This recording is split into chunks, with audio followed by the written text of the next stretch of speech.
Welcome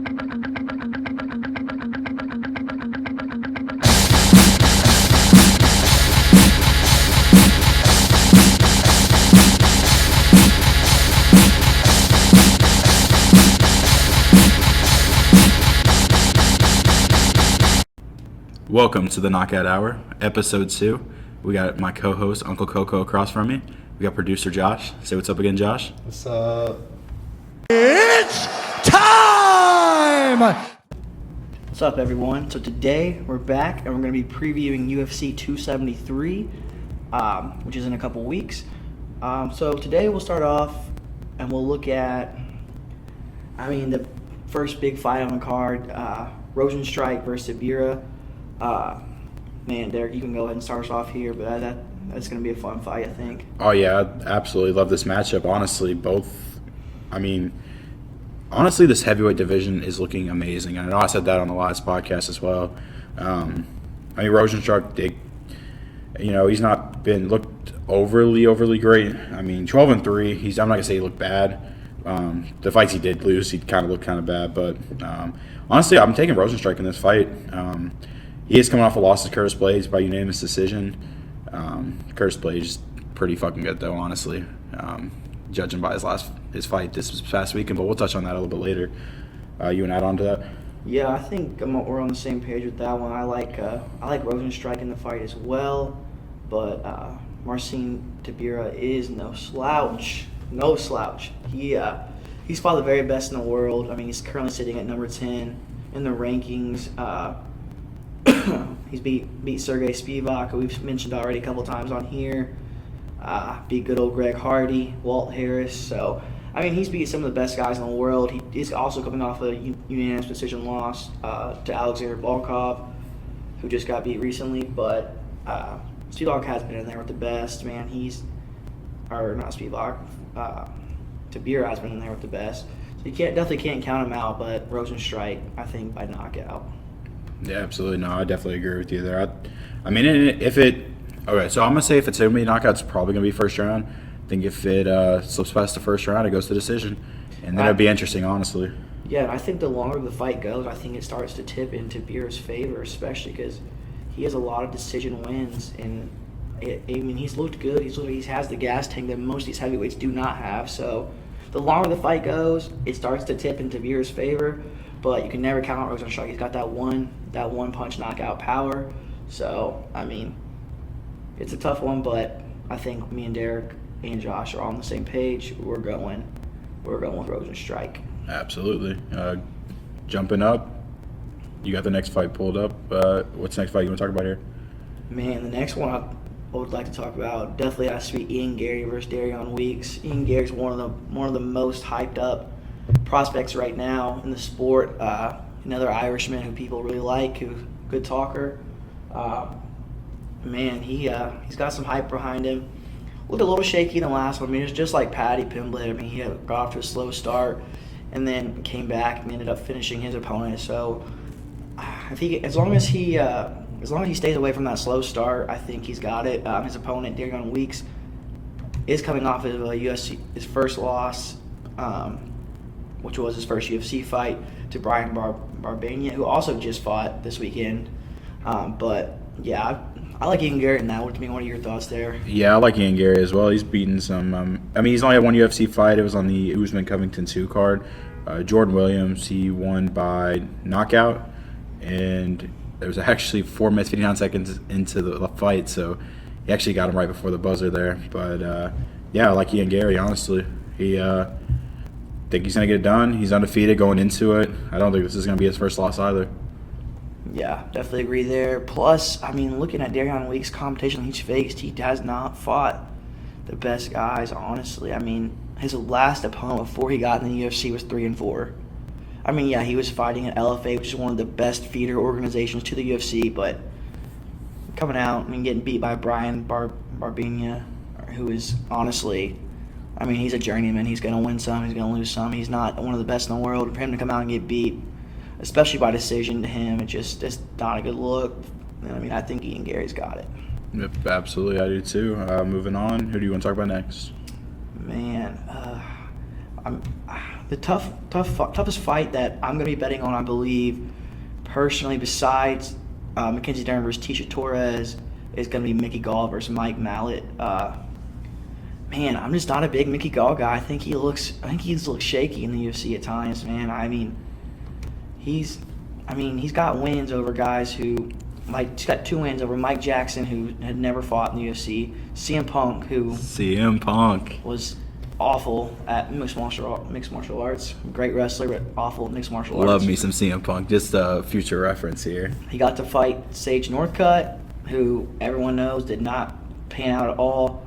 Lost to Randy Brown, Diego Sanchez, Mike Perry. I mean, anyone who he's really fought that has any sort of talent, or at least top tier talent, he's lost to. So I'm personally leaning towards Mike Malott. I know Derek had a different opinion on this a little bit, but maybe he'll fill you in on that. Yeah, no, absolutely. Honestly, you kind of changed my mind on that a little bit. Just, more of kind of talking, looking back into it.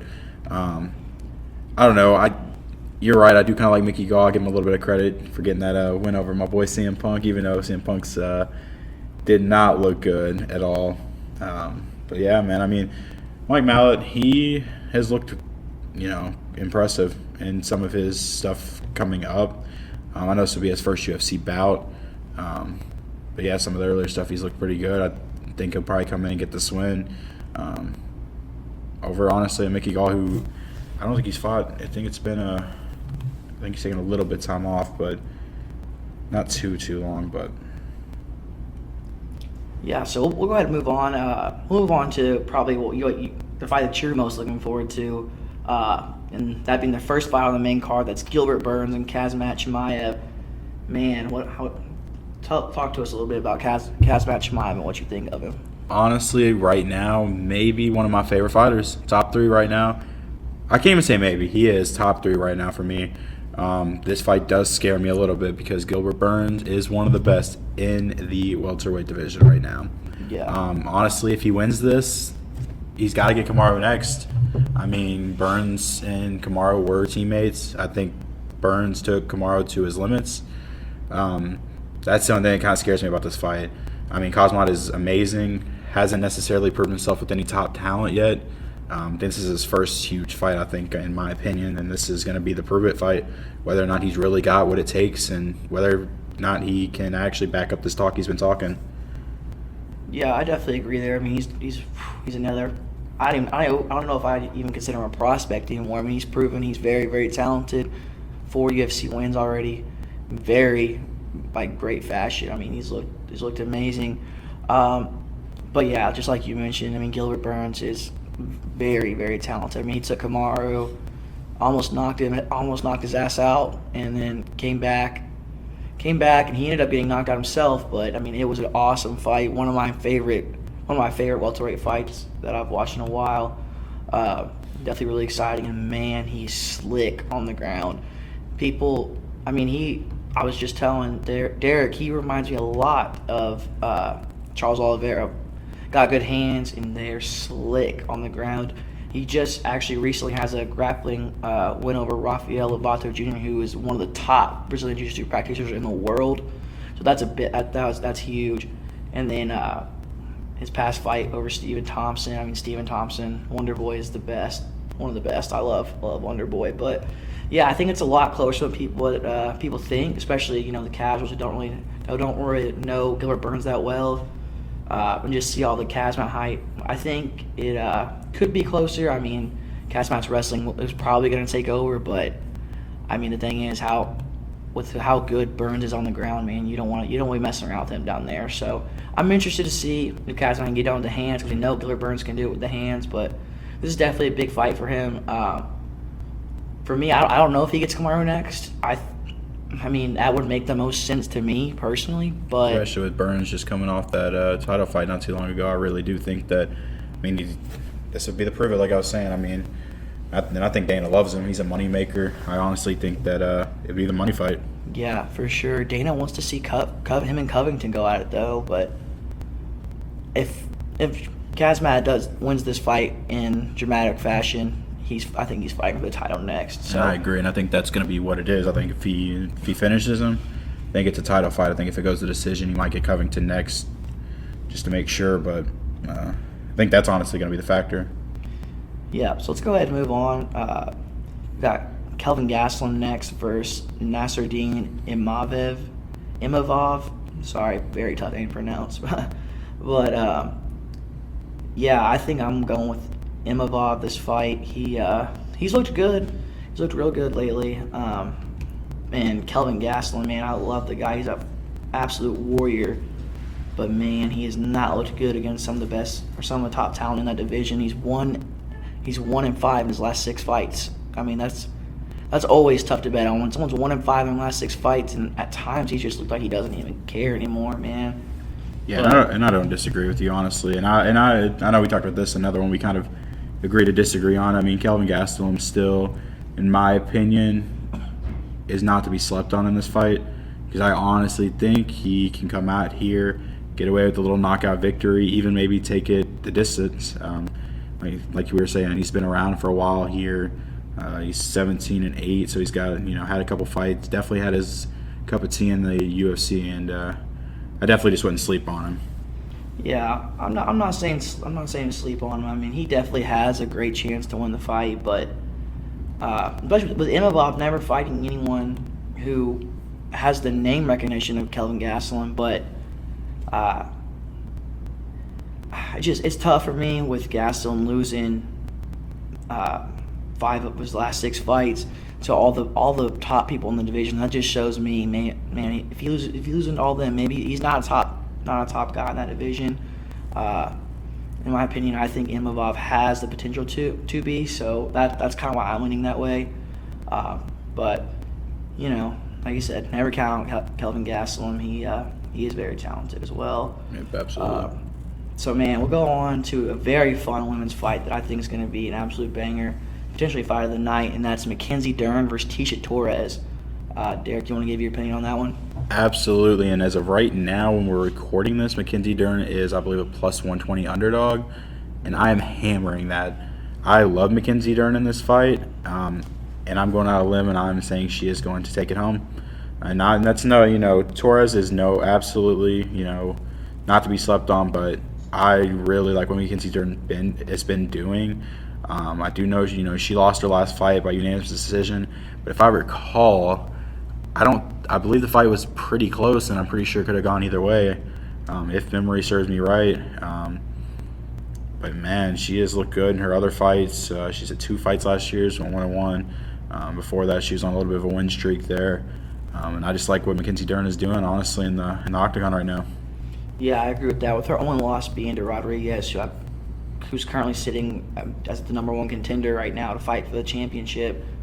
Yeah, I found it very tough to believe that she would be the underdog here. Tasha Torres is no slouch, but man, yeah, I like Dern in that fight. That both of them are very talented women fighters, but I like Dern. I think that taking her plus 100 to double your money is a hammer. I think you got to take that chance. She's shown she can be in there with the best in the world. So now we'll move on to a little controversial fight with Aljamain Sterling and Peter Yan. For those of you that don't know, Peter Yan lost his belt to Sterling due to an illegal knee that he hit when he hit him whenever Sterling was still on the ground, kneed him in the head, knocked him out. So yeah, there's a lot of controversy behind this fight, especially with Peter Yan being up on the cards at the time of the foul. So I think I'm going with Yan. I mean, no, I agree. Honestly, I didn't. There was times where I think Sterling had a shot in that last fight, but yeah, I just think Yan looked way superior. Still think he looks way superior. Dude, and I'm gonna go out on a limb. I'm saying Jan's taking him out. I don't think this is going the distance. I think he's finishing him, unless Sterling fights scared. I just think Yan takes it. He's got that confidence factor to him. He's just got what that champion, needs. He needs that confidence factor, that it factor, and I think Jan's got that. I'm not saying Sterling doesn't, but I just think Jan's got it. And I think he's so confident that he's just gonna absolutely take him out. Yeah, but I definitely would not see what Aljamain Sterling. I mean, Aljamain's beaten the absolute best in the world with wins over Corey Sandhagen, who he took out inside of a minute and a half. Pedro Munoz before that, and then Jimmy Rivera, who are all big names in that division. I mean, he looks good. he looked really, really good before his previous title fight. So, I mean, I definitely wouldn't count him out. But I do think Peter Yan's a little bit better, more talented. I think Peter Yan comes out with the win. And honestly, I think if Peter Yan does not finish Sterling, I think he's going to be very disappointed. I know he's very displeased with how Sterling's kind of handled the whole situation, but man, it's gonna be a good one. I'm excited for that one. Really, really excited. It's a big fight at 135. And then lastly, just to round out this preview card, we got Volkanovsky versus the Korean Zombie. So, and I hate this matchup for the Korean Zombie. Good looking into this, I honestly think Volkanovsky I don't think that division necessarily is at its peak right now. A lot of up-and-comers that's going to come up, and I think the division will be good again. But Volkanovsky has looked amazing, and I'm not saying the Korean Zombie hasn't, but I just don't think he has what it takes right now. I think Volkanovsky has just looked way too good, way too dominant. Man, he's got that big win over Brian Ortega in his last one, unanimous decision. A couple back-to-back wins over Max Holloway before that. Jose Aldo. I mean, Volkanovski's just on a roll, 23-1. Just absolute beast, man. I think honestly, he's probably one of the better fighters we've seen in this division in a very long time. Yeah, I definitely agree with that. I don't know if he's unbeatable. I would definitely wouldn't say that.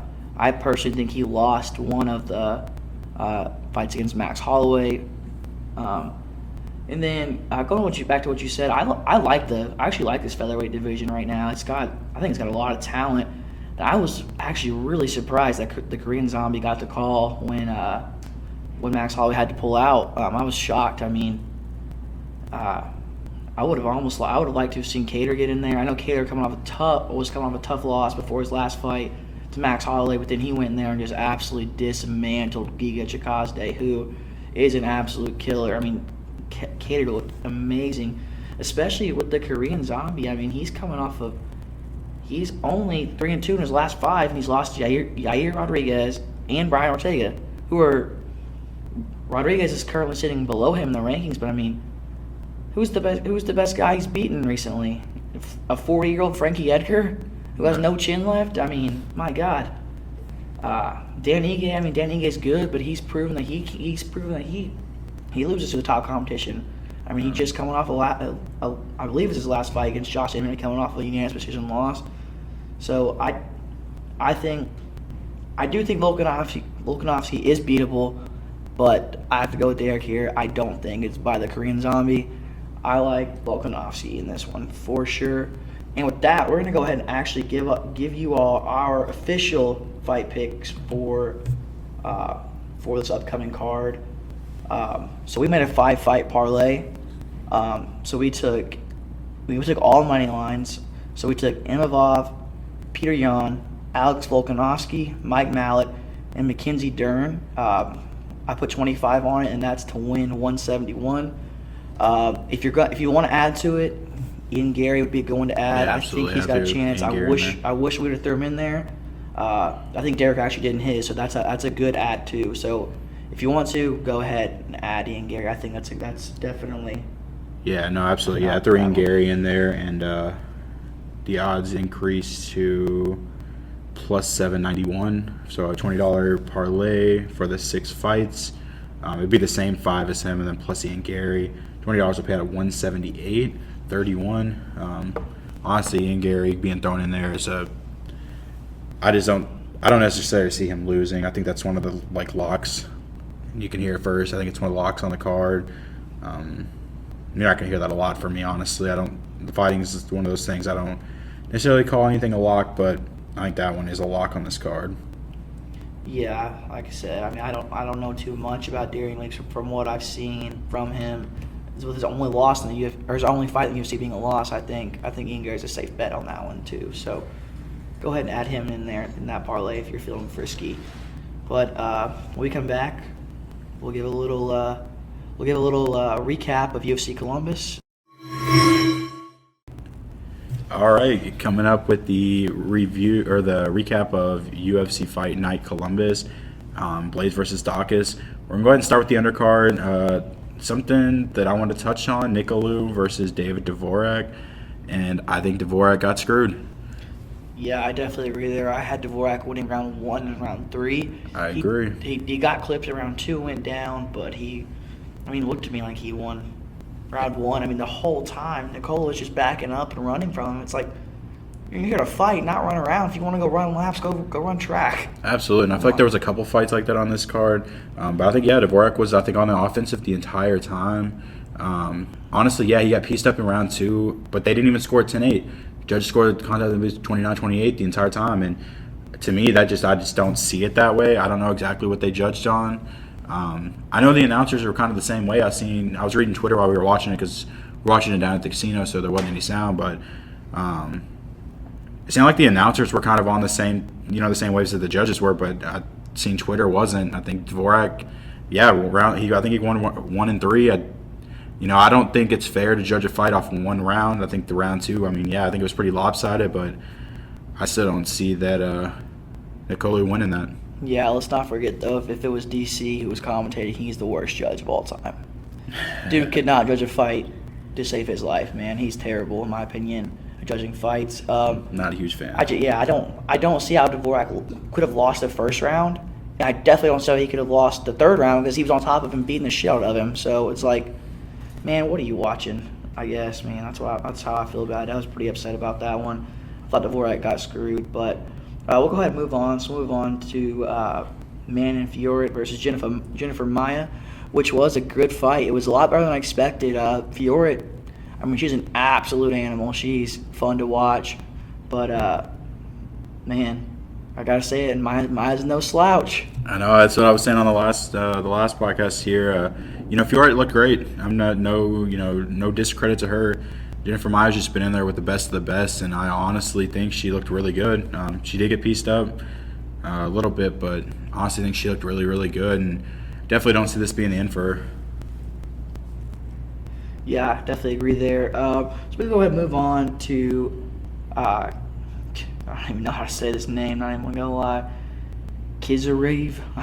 Man, what a tough name to pronounce. But terrible name. He looked really good. He was getting clipped. He was getting clipped standing up, but his wrestling looked phenomenal. And you knew once he got his back. I was honestly surprised it wasn't over in round 1 when he got his back. Yeah, honestly, I think he just ran out of time. But absolutely, I agree. I think he was like, he just looked a step slow. I don't know what it was. Step slow on the feet a little bit. He looked a little bit out of shape. Honestly, he looked more kind of like a heavyweight build in the welterweight division. So yeah, he definitely did not look like a welterweight or middleweight, whatever they are. He did get better as the time went on. They're middleweights, but he did get better as the time went on. He looked a lot better on the feet in round 2, but it looked like his opponent was just out of gas too. So that was definitely a big factor. But yeah, he definitely looked good and is definitely a prospect to watch coming up. Absolutely, 14-0 now. So see where he goes from here. Yeah. So now we can move up to Chris Gutierrez versus Battergold Donna. Yeah, that is a weird name. Honestly, I think Gutierrez was actually losing this fight until that spinning back elbow. Absolutely, I was looking for Donna to put his lights out. He was just piecing him up. Absolutely. And then out of nowhere, I look away for once. I look back up and just see a nasty spinning elbow KO. It was nice. That was a big absolutely comeback. Nasty knockout. Yeah, that definitely should have got a knockout of the night if it didn't. There was a lot of boring moments on this card, honestly, but that was not one of them. No, that fight was not boring entertaining. either. That fight was a good fight.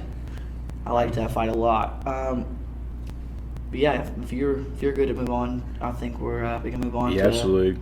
One that I know you were really hyped about, and one that you called personally, which was Sarah McMahon to beat Carol Rosa, who was a pretty heavy underdog. Yeah, absolutely. And like I was saying, I don't sleep on Sarah McMahon. She's another one of those people that's been around for a little while. Always dangerous. And honestly, she looked pretty good. Yeah, her wrestling looked immaculate. Wrestling was amazing. Like, it's crazy that she was like I believe, right, it was a pretty heavy underdog, and she looked really, really good. Yeah, I definitely agree there. But so now we'll go ahead and we'll move on to the main card.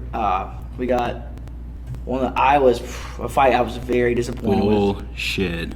I was very disappointed with that being Mark Dacassi versus Borshev. A lot of people were saying that this was going to be the fight of the night, and let me tell you, it was not. It was not. An absolute doozy. I think Dacassi, I mean, I don't know. Some people like let's just grab him, get him to the ground, and just sit on top of him the entire fight. I am not one of those people. I thought that was... I mean, he did have 10 takedowns, which is impressive. Don't get me wrong. But it was absolutely insane that to me, that's just not what fighting's about. You get in there, you have some stand up, take it to the ground a little bit, but, man, he literally just took him to the ground and did nothing with it. He would take him to the ground, sit on top of him, and just wear him down. That's all he did the entire fight. I think it was an absolute boring fight, and honestly, probably the worst fight on the card. Yeah, you definitely can't look past Borshev. Whenever they were on the feet, he was piecing him up at times. So, I guess I see why Dacassi wouldn't want to stand up, but it was a pretty disappointing fight, honestly. Yeah, no, absolutely. Moving on to a fight that you actually liked a lot going into this was Neil Magny and Max Griffin. Kind of starting out, I thought Neil Magny looked real slow. I think he was real slow on the feet. Ultimately came back. I think he won round 2 and 3. Max Griffin definitely had to. I think it was pretty obvious he took round 1, but Magny took him to the ground. Difference with this fight is he took him to the ground, was actually doing work, and was actually making the fight interesting. But what's your thoughts on it? Yeah, I had it. I mean, round 2 could have honestly went either way. I think that's why you see the split decision. That's where the judges were split. But yeah, Magny did not look good to start, and I was really disappointed in the way he looked early. He kind of turned it on towards the end, but still, I was not impressed with the way he looked. Max Griffin, I mean, he's good, but he's definitely not near the top of that division, in my opinion. Not even ranked in the top 15. And then, I mean, after kind of a fight like that where he just looked distorted, I mean, Magny did not look great.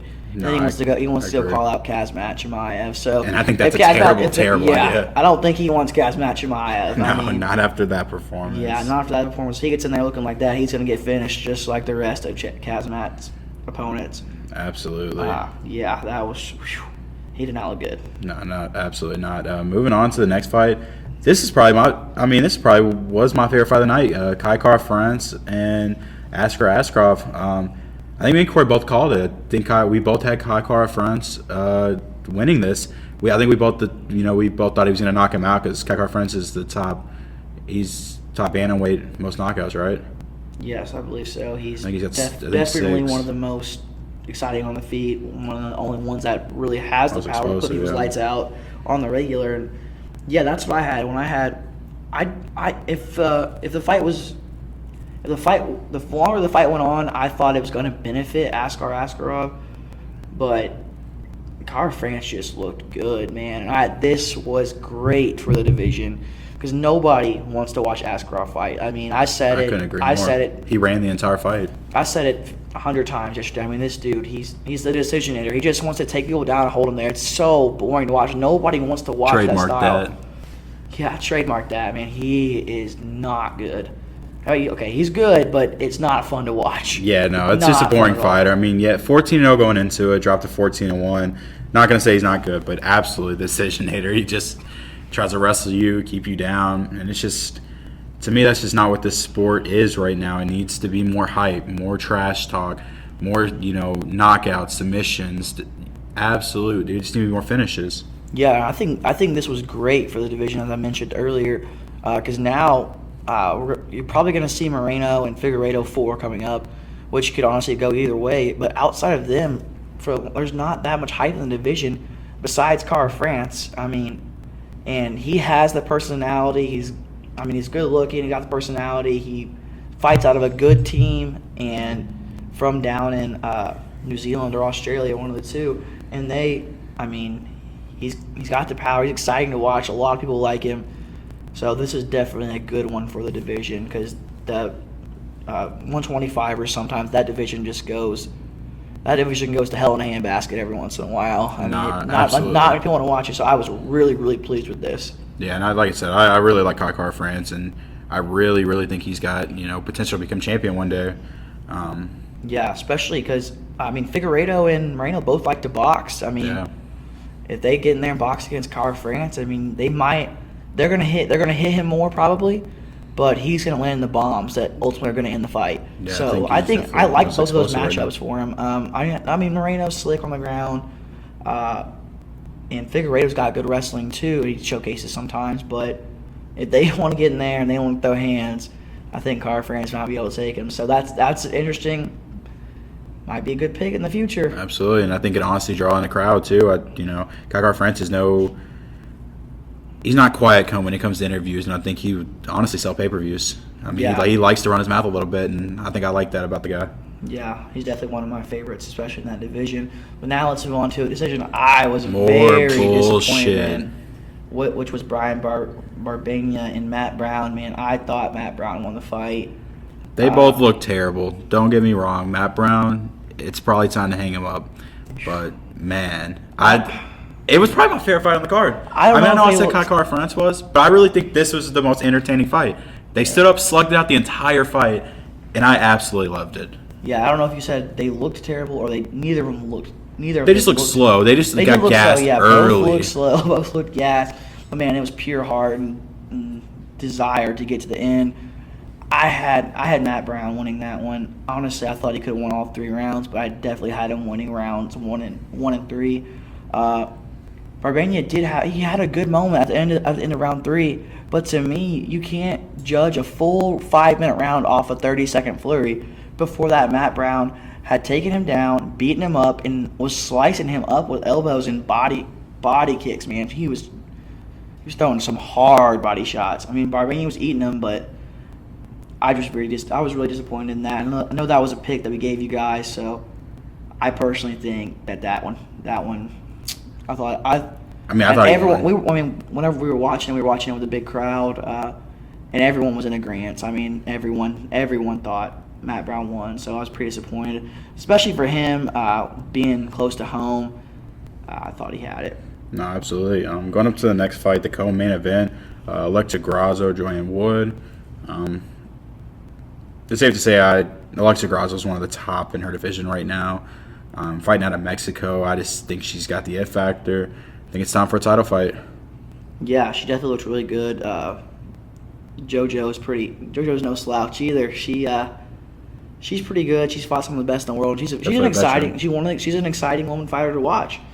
And so yeah, I really liked her. It was tough to bet against her honestly, but Grasso has just looked really, really good lately. So that was one that I kind of figured was going to happen, but yeah, it was a good fight. If you're good, we'll go ahead and move on to the main event, which honestly I was really happy with. I don't think Chris Dawkins is a top talent, and I was really glad to see Curtis Blaydes knock him out. And I don't disagree with you. I think Dawkins he's had his moments. I just think he's a little bit slow, and I just think Blaydes is just an absolute killer. I know Blaydes got slept against Derek Lewis.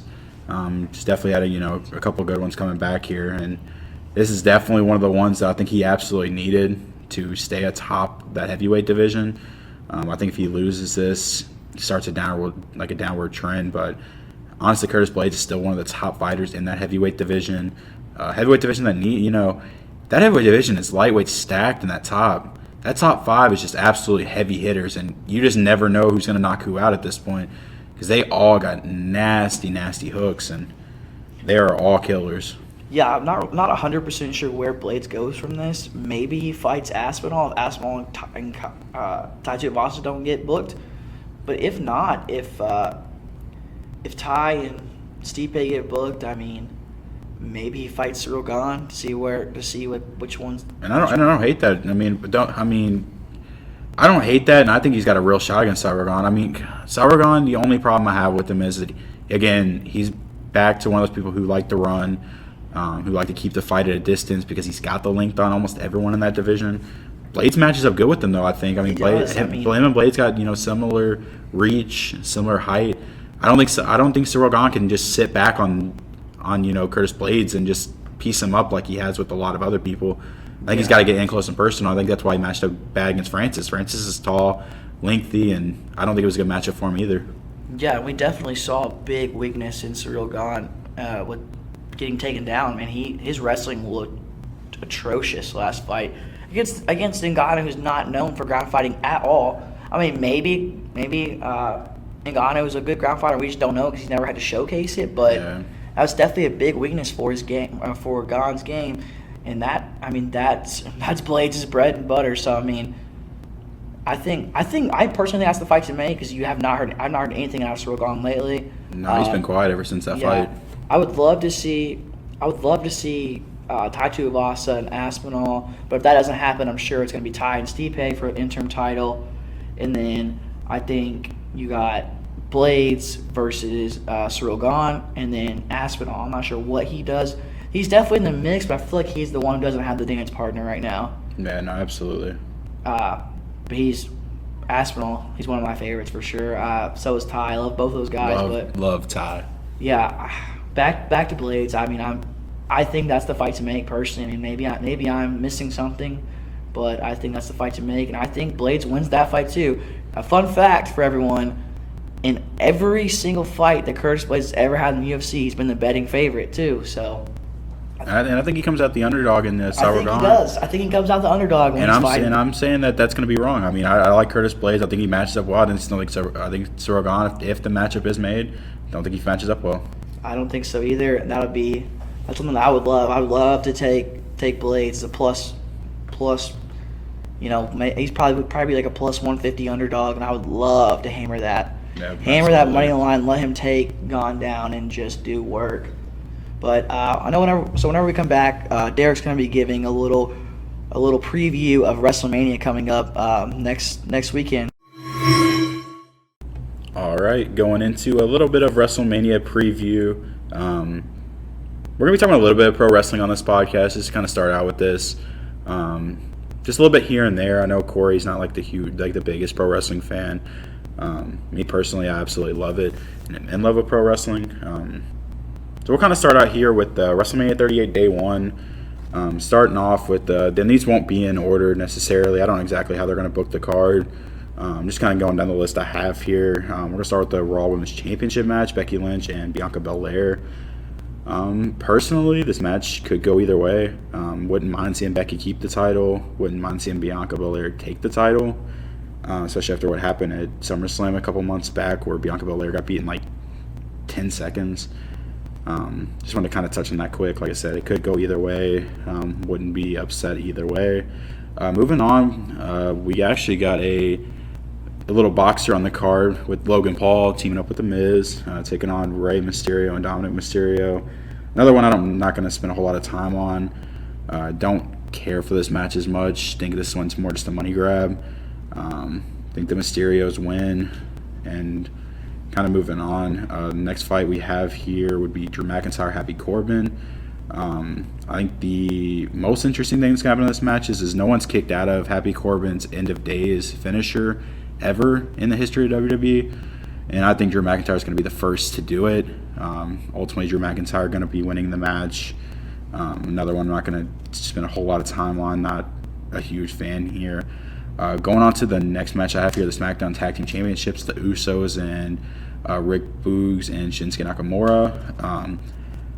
I think this match is going to go down. I think the Usos win, and I think Shinsuke turns or Rick turns on Shinsuke. Like I said, not going to spend a lot of time on that one either. Not real interested. Next fight on the card, and this one's two incredible names, Edge and AJ Styles. I know Corey's not a huge pro wrestling fan, but I mean, I can say from what he's watched, he knows who Edge is, and one of the absolute all-time greats. And I'm actually looking forward to this match more than anything.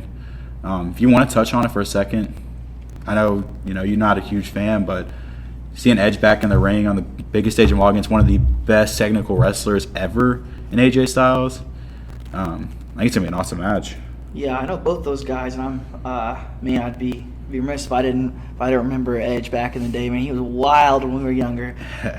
He was definitely one of my favorites. Unfortunately, he always battled John Cena back in the day when I watched him, so I always had to root against him. They never let that man John lose. He was very entertaining. AJ Styles been around forever. He's very, very good and very fun to watch as well. So absolutely. And then going on, we got it's a segment. It's got Stone Cold. It's going to be on the Kevin Owens show.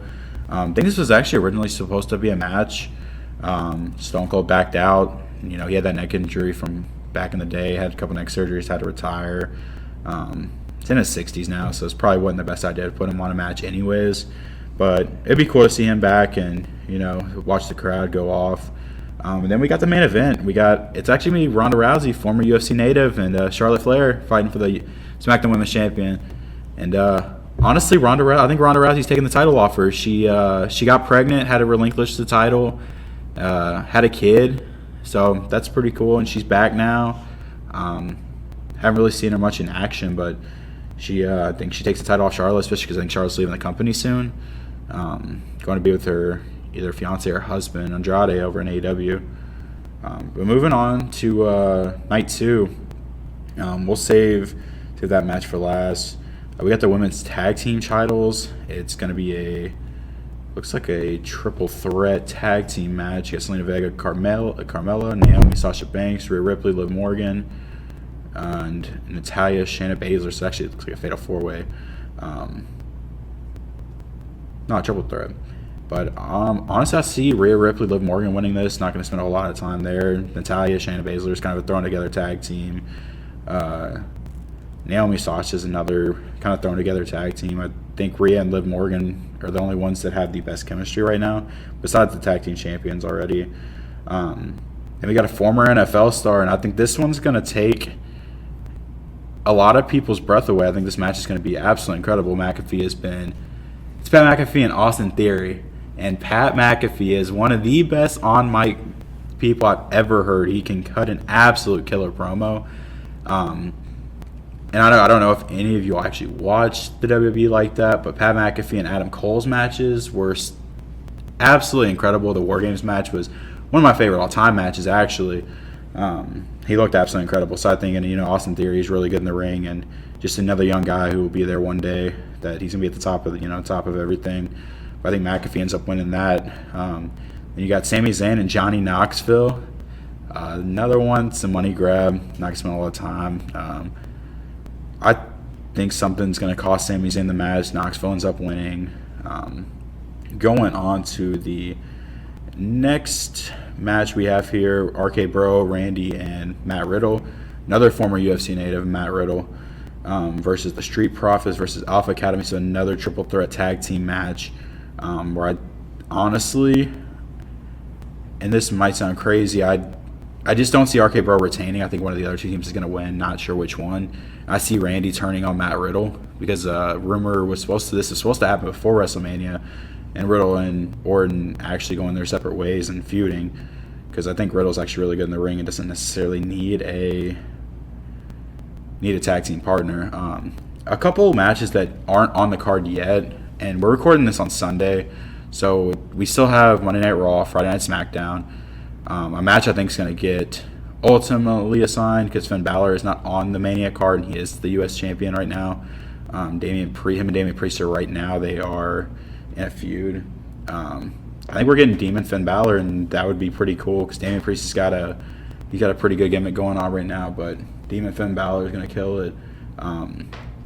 Honestly, the match I'm looking forward to most, it's not officially announced yet, and I'm praying they go through with it. Seth Rollins, Cody Rhodes.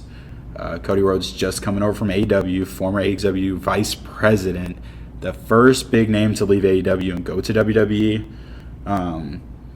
Honestly, just think they're working on getting Cody Rhodes' entrance correct, making sure that they don't mess this up because Cody Rhodes' first run in the WWE wasn't the best, but he has become a mega star since leaving, coming back. Seth Rollins is one of the best in the business today, and I just think that match would be absolutely incredible. Finishing off with the Night 2 main event, another former UFC champion in the card here. We got Brock Lesnar as the WWE champion. We got Roman Reigns as the Universal champion. Title versus title unification match. This could go either way as well. Vince loves Brock Lesnar, but Vince loves Roman Reigns. I mean, both of them are Vince's boys ultimately right now. I still honestly would like to see Roman keep it.